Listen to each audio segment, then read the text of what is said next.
Salut Guillaume. Ça va? T'as fait la bise? Alors, aujourd'hui, on reçoit Laetitia Guichard qui va nous parler de son parcours en photo, des expos qu'elle a pu organiser et qu'elle va organiser, et bien sûr des petites astuces, des petites techniques sur toute la pratique photographique en sport, parce que tu es fan de sport, Ouais. et en nature, en extérieur, type animaux. Donc on se retrouve juste après le générique.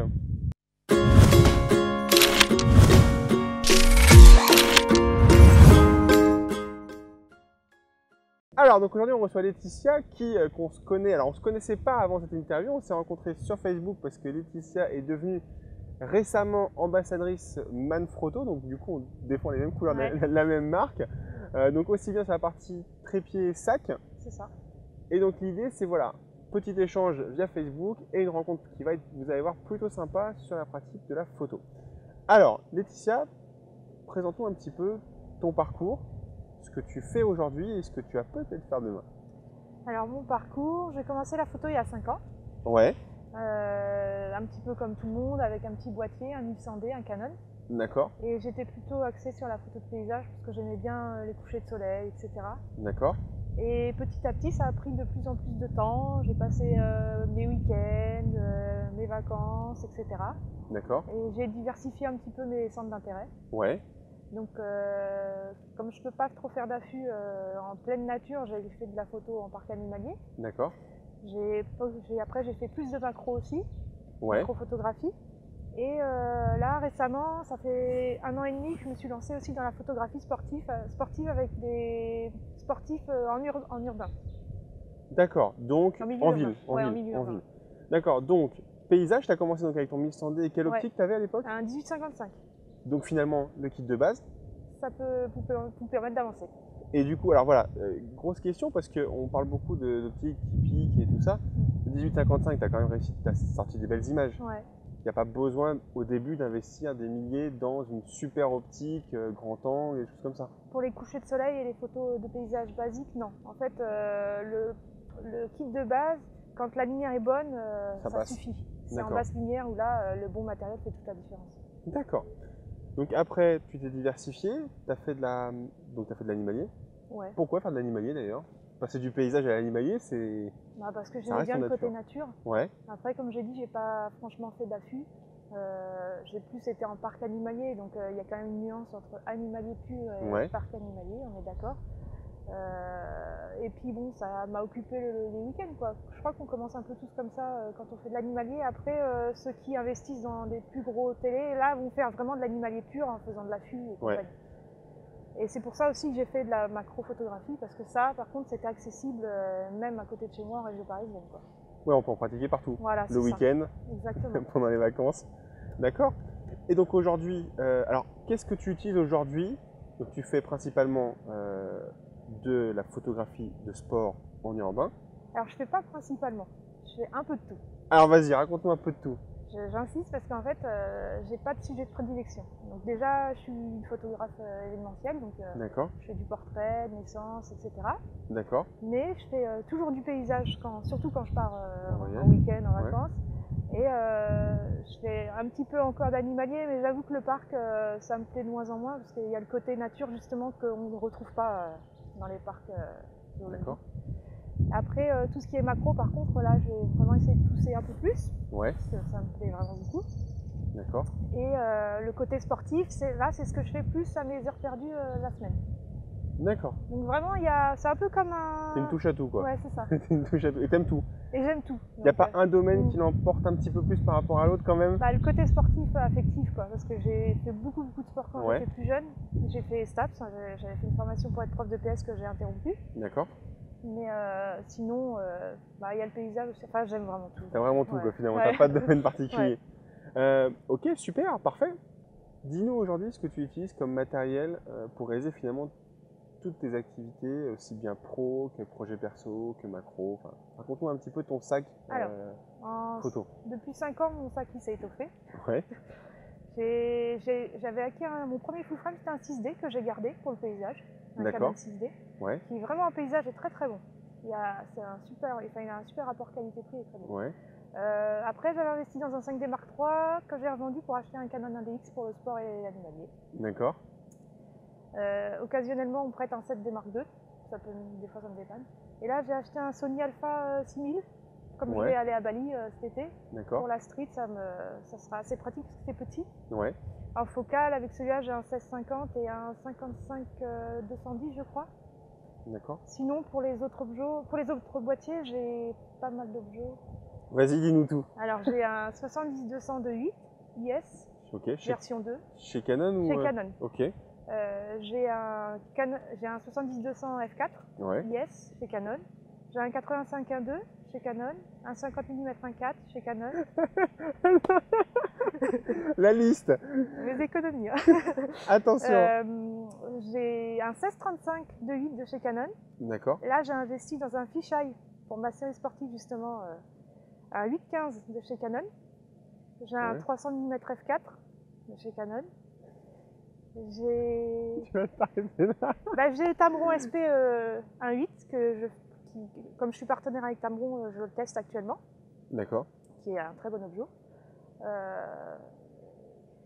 J'ai 100 mm macro aussi. Évidemment, ouais. Alors, il y a deux versions sur 100 mm macro. Il y a le. J'ai l'IS, moi. T'as l'IS, d'accord, ok. Et bien sûr, tout ce qui est trépied, sac, tout est en mode photo. Ok, ça marche. Quand tu. Tiens, on va prendre un exemple. Quand tu pars un peu en séance macro, tu prends quoi comme matériel? Juste, voilà, tu pars une après-midi, faire un peu de macro. On va en parler un peu de ton article que tu as écrit dans le magazine tout à l'heure, mais voilà, pour réaliser ce genre de séquence, tu pars avec quoi? Deux boîtiers, deux optiques, ou c'est plutôt très lourdes en termes de matos? Je prends le plus léger possible en fait. Donc je prends mon 1DX en général. D'accord. Sauf si je suis à l'étranger, là je voyage qu'avec mon 6D. Parce que le 1DX est très très lourd. Je prends mon 100 mm macro. Ouais. Avant je prenais le 70-200 de 8 avec l'extender 1.4.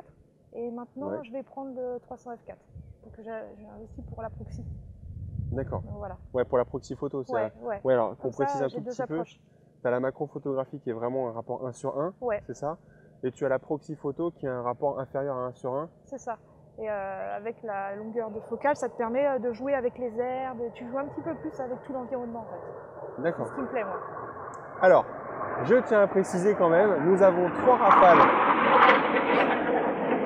qui passent au-dessus de nous toutes les à peu près 8 minutes. D'accord, donc on est pourtant à côté de Paris. Mais voilà, on précise, le son n'est pas forcément au rendez-vous cette fois. Pourquoi? Parce qu'on a quand même 3 rafales qui passent à côté de nous, exactement au centre de là où on est. Donc voilà, à des moments, les rafales vont peut-être pas être les meilleurs du monde, mais c'est pas de notre faute. On n'avait pas prévu le trafic aérien sur ce coup-là, et surtout pas celui-là d'ailleurs. Voilà, donc on va reprendre l'interview et on se retrouve tout de suite. Alors, donc tout à l'heure on parlait de macro-photographie, donc tu as fait un article récemment dans lequel on va aborder juste après, mais voilà. Quand tu pars en séance macro, dis-moi un petit peu avec quoi tu pars. Est-ce que tu es plutôt avec beaucoup de matos pour prévoir toutes les situations, ou au contraire un matos plus restreint, et donc normalement plus léger? Bon, un DX, ok, je suis d'accord, c'est pas forcément hyper léger, mais voilà, avec quoi tu pars un peu quand tu pars faire une séance macro, on va dire le week-end? Quand je suis en région parisienne, je prends toujours mon ADX. Ouais. Avec le 300 mm f4. Ouais. Avant, j'avais le 70-200 de 8 que je collais avec un extender pour la proxy. Et je pars aussi avec mon 100 mm macro, le 2.8. D'accord, donc un boîtier, deux optiques. C'est ça, voilà. Et quand tu pars à l'étranger? Je prends le 6D et je vais prendre le 300 et 100 mm, je pense. D'accord. Mais après, ça dépend ce que je vais faire. Là, par exemple, en Corse, je vais être obligée de me charger et je vais prendre le 16-35 avec pour le paysage. Parce que comme je vais faire de tout... c'est ça d'aimer tout. Hein. C'est ça. Donc je vais au moins prendre le 16-35, je vais prendre le Tamron, je pense, le 35 SP, et sûrement un 70-200 aussi. D'accord. Ça fait assez chargé. Ça fait un bon sac, ça, quand même. Ouais. D'accord. Après, quand je vais partir en balade, je prendrai pas tout. Je vais décharger. Ouais, d'accord, tu vas prendre une partie. Ouais. Ok. Du coup, tu es plus. Alors, à t'écouter, tu as un peu de tout, c'est focal fixe et zoom. Ouais. Est-ce que c'est un choix ou est-ce que c'est. Finalement, je connais beaucoup de photographes qui disent moi je prends que des focales fixes parce que c'est rapide, c'est efficace, ça fait le job. Ouais. Est-ce que les zooms, 70-200, 16-35, c'est un côté affectif plus sur la partie flexibilité de shooting en fait? Pour moi, le 70-200 de 8, c'est vraiment la référence. D'accord. Soit à 70 ou à 200 mm, il est vraiment très bon. Donc ça, c'est vraiment l'incontournable. Donc ouais, celui-là, c'est vraiment pour la flexibilité et la qualité. D'accord. Après, c'est vrai que les focales fixes, au moins au niveau du piqué, de la netteté, on n'est pas déçu, quoi. Ouais, on n'a pas de surprise. Mais on est restreint. Ouais, d'accord. Et c'est un peu le problème en animalier d'ailleurs, ça, en passage.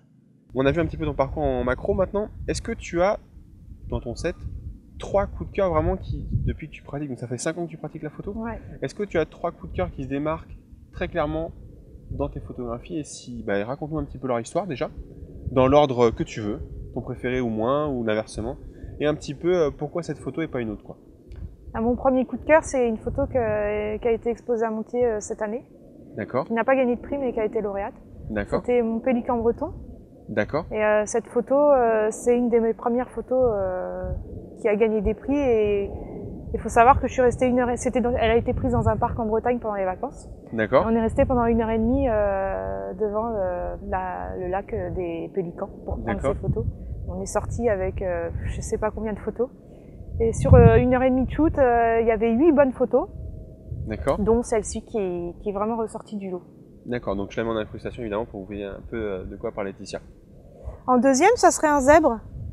C'est Zebra. D'accord. Pareil, je l'ai fait pendant les mêmes vacances. C'est 2 photos qui ont bien marché et qui ont vraiment été... Enfin, quand je les ai faites, je me suis dit, celle-ci, je savais pas si elles allaient marcher, mais je savais qu'elles me plaisaient vraiment beaucoup, quoi. Il y a vraiment eu un coup de cœur. Et la troisième, ça serait la photo de Jessie, un sportif, parce que cette photo, vraiment, elle a été faite en fin de séance, en fin d'une séance sportive. D'accord. Et il s'est vraiment arraché. Et ça va être l'affiche de ma prochaine expo là en octobre. D'accord. Et que vraiment, elle représente vraiment pour moi l'esprit sportif et le don de soi, quoi. Bah alors parle-nous un petit peu de cette dernière, parce qu'on a vu beaucoup ton parcours photo animalier. Par contre, parle-nous un peu de... Donc tu es arrivé à faire de la photographie sportive par ta passion de jeunesse? Oui, enfin l'envie. L'envie? Ouais. Qu'est-ce que tu photographies aujourd'hui en photographie sportive? Tout? Non, alors en fait, ça s'est fait tout bêtement. Ça faisait longtemps que je voulais en faire, des photos sportives. Ouais.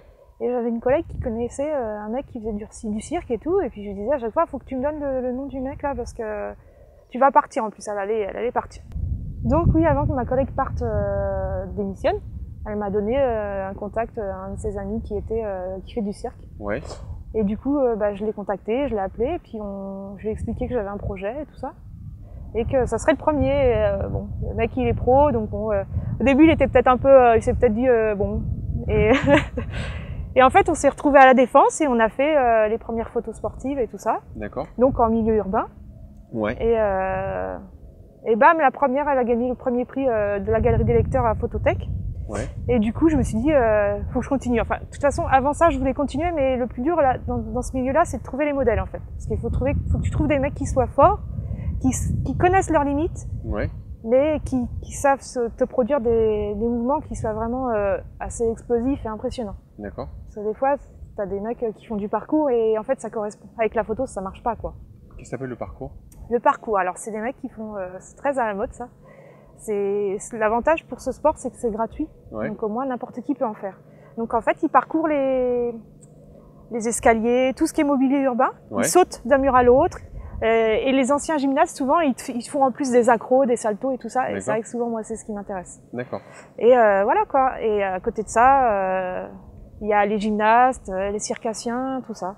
Ouais, donc c'est un peu d'altitude, ton truc. C'est oui, pas, voilà. C'est pas des sportifs type course à pied, type... Non, non, c'est vraiment l'altitude, comme tu dis, que je recherche. C'est une notion de danse, ouais, finalement. Alors souvent, on les définit comme des danseurs et c'est pas franchement des danseurs. Mais bon, les gens qui connaissent pas trop, ils me disent vos danseurs là, bon, c'est pas des danseurs, c'est des mecs qui font du parcours, c'est des mecs qui font de la gym, c'est des mecs qui font du cirque.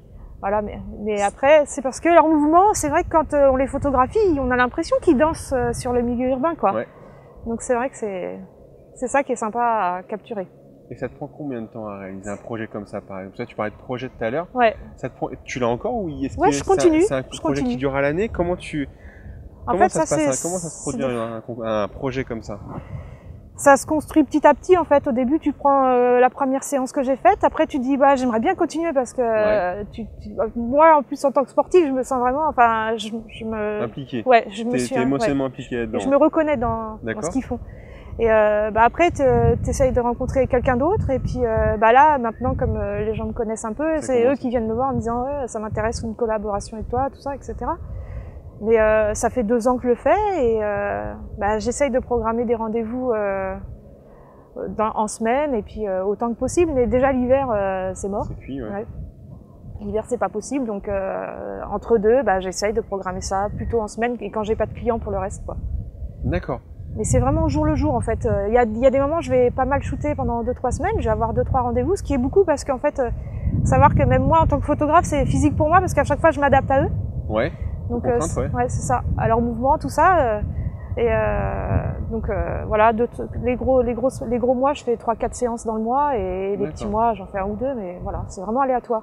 D'accord, ouais, c'est... D'accord. Et donc du coup, finalement, tu as commencé par un, et ça c'est important un petit peu qu'on en parle, c'est que tu as commencé par un qui t'a donné ta chance. C'est ça, ouais.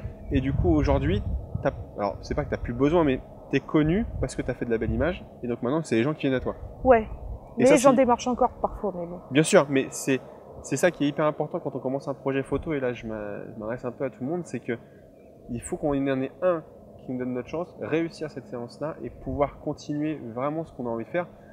Je trouve que l'exemple du projet Laetitia est génial, c'est que tu as commencé avec un, tu n'en avais jamais fait avant. Non, jamais. Et du coup, elle a réussi aujourd'hui à avoir des séances et des images qui sont, je connais un peu ton set, donc qui sont physiques pour le coup, parce que tout le monde ne sait pas faire de grand écart, tout le monde ne sait pas escalader d'un mur à l'autre, et encore moins sauter des escaliers. Donc voilà, ne pas hésiter à démarcher quelqu'un pour avoir un premier encart, faire une première belle séance, investir vraiment cette séance-là, et après finalement, si nos images sont bonnes, ça marche. Normalement, à un moment, c'est ce qu'on appelle le bouche à oreille finalement, et ça marche plutôt pas mal. Ouais, c'est valable vraiment pour tous les domaines en fait. En fait, à partir du moment où tu accroches sur ta première séance, que ce soit macro, sport, etc., faut vraiment, faut creuser quoi, faut pas lâcher. Faut rien lâcher. Ouais. Alors, la magie du cinéma fait qu'il y a un magazine qui apparaît dans mes mains, et ça c'est la loi du montage. Pendant qu'on avait pris rendez-vous, parce qu'on a décalé un petit peu avec la météo et tout, pendant qu'on a pris rendez-vous, tu es paru dans le Macro-photographie numéro 12, donc qui est un trimestriel. Donc c'est un article, enfin c'est même plutôt un dossier en fait finalement, auquel tu as réalisé dans le magazine. Donc il y a combien de pages à peu près? Je regardais tout à l'heure. Il y a 4 pages d'écriture et 6 ou 8 pages de photos, je crois. Voilà, donc il y a pas mal de photos. Alors je vous le dis, réalisées au 6D et au 1DX. Voilà, donc raconte-nous un petit peu comment ce beau projet tu l'as réalisé. Qu'est-ce que tu nous apprends de beau sans tout dévoiler, parce qu'il faut que les gens prennent le magazine quand même. Et raconte-nous un petit peu ce que c'est d'écrire un magazine sur un article de la presse écrite finalement. Tout simplement. Et de voir un peu ces photos imprimées là-dessus aussi quand même. Hein. Ça fait plaisir, c'est clair. En fait, il y a 3 mois, Macro-photographie m'a envoyé un mail via mon site. Ouais. Et ils m'ont demandé si j'étais intéressée pour écrire un article sur de la macro. Ouais. Bien sûr, j'ai dit oui. Hein, j'espère bien, ouais. Donc voilà, en fait, après, on s'est échangé des mails. Ouais. Et ce qui est pas mal, c'est qu'en fait, l'article, c'est moi qui l'ai écrit. C'est ça que tu m'as dit tout à l'heure, ouais. Donc ça, je trouve ça vraiment bien. Je l'ai écrit de manière écrite, bien sûr, pas orale. C'est pas une retranscription, c'est moi qui l'ai écrite. Ils ont juste corrigé les fautes d'orthographe. Ce qui arrive, oui. Mais ils posent juste les questions et moi, je réponds. Alors c'est ça, tu dis ils posent les questions, mais moi j'ai regardé l'article, à part ici dans la partie la photo dans un endroit clos, on dira pas, je vois pas d'autres questions. Et tout ça c'est toi qui l'as écrit donc, toute cette partie-là. Oui, tout ça c'est moi. D'accord. Mais il y a toutes les questions là. Il y a les questions d'interview, bah oui Guillaume, tu l'avais pas vu. Alors effectivement, revois un peu ton parcours et on va essayer de pas regarder pour pas être influencé pour les questions. D'accord, donc finalement, ça t'a pris combien de temps à écrire? Honnêtement, pas longtemps parce que j'ai écrit vraiment ce que je ressentais. Donc, tu l'as écrit au feeling? Ouais, je l'ai écrit au feeling et en plus, ils doivent bien se renseigner parce que les questions sont vraiment, me correspondaient. Ouais. C'est génial donc, ça. J'ai trouvé ça vraiment bien fait et vachement professionnel. Est-ce que tu nous veux parler d'une photo de là-dedans? Est-ce que tu peux nous raconter l'histoire? Alors évidemment, elles sont toutes... moi, je raconterais bien celle-là. C'est exactement ce que j'allais te demander en fait. Donc, c'est Boc Bleu. Alors celle-ci, elle a été... Raconte-nous un petit peu son histoire à celle-là. Celle-ci, elle a été faite en Bretagne, sur l'île de Watt. Et en fait, on est arrivé, grand ciel bleu et tout. Je me dis, mince, il n'y a pas de nuages, qu'est-ce que je vais faire? Parce que pour la photo de paysage, c'est nul. Ouais. Et en fait, quand il n'y a pas de nuages, quand il n'y a pas de paysage, on regarde dans les herbes, parce que c'était en plein été. Ce qui se passe au sol. Je me suis dit, j'ai changé d'objet, j'ai dit, tiens, on va regarder si on peut faire un peu de macro. Ouais. Et quand j'ai pris mon téléobjectif, Ouais. j'ai voulu faire un peu de proxy avec le 70-200, même si c'est pas forcément l'idéal. D'accord. Et je suis tombée, en essayant plusieurs réglages et tout ça, je suis tombée sur cette vue. Et là, je me suis dit, ah bah ça, c'est plutôt sympa. T'es à combien de centimètres du sol, là? Bah, je suis à ras du sol. T'es posé par Ouais, terre, je là? suis posée par terre, voilà. Je me À mets main au levée? niveau. Oui, j'étais à main levée, mais je bloque avec mon coude, en Tu fait. bloques avec ton coude, d'accord. Ouais. Donc vas-y, alors ouais, donc les objectifs, c'est Canon 6D. Le Canon 6D en 70, avec un 70-200 de 8, Ouais. ISO 100, 1/600e et f5.6. Donc f5.6. Pourquoi f5.6? Parce que j'ai fermé un petit peu pour avoir un peu plus de marge. Parce que Pour ça avoir bouge un peu? Ouais, ça bougeait un petit peu et il y avait un petit peu de vent, donc j'ai augmenté un petit peu la vitesse et j'ai fermé un petit peu. Super, parfait. Et alors, toute la famille l'a acheté? J'espère. Ouais. Mais il y a intérêt. Et c'est alors pour le coup, tu avais déjà eu une parution l'année dernière dont tu m'as parlé. Ouais, dans France Photographie, j'avais fait la couverture aussi avec une photo de sportif. C'était D'accord. un thème spécial sport. Et parce que j'avais gagné la médaille de bronze au Sportfolio, c'est un concours qui est réservé que aux professionnels du sport et à D'accord. l'AFP. Ouais. Et j'ai gagné la médaille de bronze l'année dernière. Super. Et alors, je sais que tu as exposé plusieurs fois. Dis-moi un petit peu. Alors là, où est-ce que tu as exposé déjà, pour commencer? Ouais. Et où est-ce que et là, c'est forcément ma question habituelle. Où est-ce qu'on peut te voir? Où est-ce qu'on peut voir ton travail dans les prochains mois? Et que ce que tu as le droit de me dire, hein, parce qu'après, sinon, je mets tout sur la vidéo. J'ai été exposée en Normandie. Ouais. Après, j'ai des photos qui ont été exposées ici ou là parce que j'avais gagné des concours ou machin. Ouais. À Montier, il y avait eu mon pélican. En Belgique, j'avais eu mon zèbre. Après, j'avais fait une petite expo aussi à côté de chez moi. D'accord. Et là, je vais participer au festival de Dole, Ouais. Dole de Bretagne, D'accord. en voix on avec 14 autres grands photographes, enfin très bons photographes. Il y a Vincent M, Julie Warroquet, enfin que des noms, Ouais. enfin des gens qui. Il y a que du nom. Ouais, il y a du nom. Il y a ouais. du lourd. Il y a du lourd au mètre Ouais. carré. Et là, ça sera avec ma série sportive. D'accord. En octobre, j'aurai mon expo ici aussi dans d'autres salles. D'accord. Donc ici, c'est parce que tu dis ici. Montigny-le-Bretonneux. C'est à Montigny, ouais. Montigny-le-Bretonneux. Là où il y a un Burger King. Ouais, Burger King. Pardon, vas-y. Et comment ça s'appelle? Et j'ai d'autres trucs, mais je peux pas en parler pour l'instant. D'accord, mais festivals on suit ton actu. Tu as un site web? Ouais, alors mon site web c'est laetitiaguichardphotographe.com tout simplement. Il n'y a pas plus simple. Facebook? Laetitia Guichard Photographie. Instagram? Laetitia Guichard. Est-ce que tu utilises des réseaux sociaux un peu, toi, en tant que photographe? Est-ce que tu bah oui. sers un petit peu pour... T'es obligé quand tu essayes d'en vivre déjà pour vendre mes prestations de naissance, etc. Ouais. Donc ma page Facebook, ouais, elle tourne beaucoup. Ouais. Mon Instagram aussi. D'accord. Et mon site aussi, puisque les clients regardent. Forcément. Et regardent la preuve, Macrophotographistes m'ont contacté par le biais de mon site, donc Ouais. bon, je sais pas où. J'avais proposé mes photos, mais il y a 1 an et demi, donc ça a rien depuis, à ouais, voir, voilà, je pense. voilà quoi. Et puis non, c'est un vecteur important quand tu te lances dans le milieu Ouais. professionnel, t'es obligé de te servir de ça. T'es obligé. D'accord. Même pour vendre tes photos, ne serait-ce que même de paysages, etc. J'en vends aussi des trucs comme ça. Ouais, donc tu as vraiment deux activités. Tu as la partie un peu prestation, et là Ouais. je retourne un peu dans l'interview, mais tu as vraiment la partie prestation et tu as la partie où tu vends des tirages d'art. Ouais, c'est ça. Enfin, D'accord. d'art, c'est pas des numérotés les miens. Donc, D'accord. je les numérote pas comme je suis pas auteur. Ok, ça marche. Ok, super. Laetitia, est-ce que tu veux rajouter quelque chose avant qu'on dise au revoir à nos invités? Non, c'est bon. Super. Bah écoutez, merci de nous avoir suivis, merci d'avoir regardé cette vidéo. Évidemment, allez voir un peu le travail de Laetitia sur son site, sa page Facebook, enfin bref, tous les réseaux sociaux, parce que c'est important effectivement en tant que photographe. Nous, on vous donne rendez-vous très très bientôt pour une prochaine vidéo et une prochaine interview. Ciao, ciao!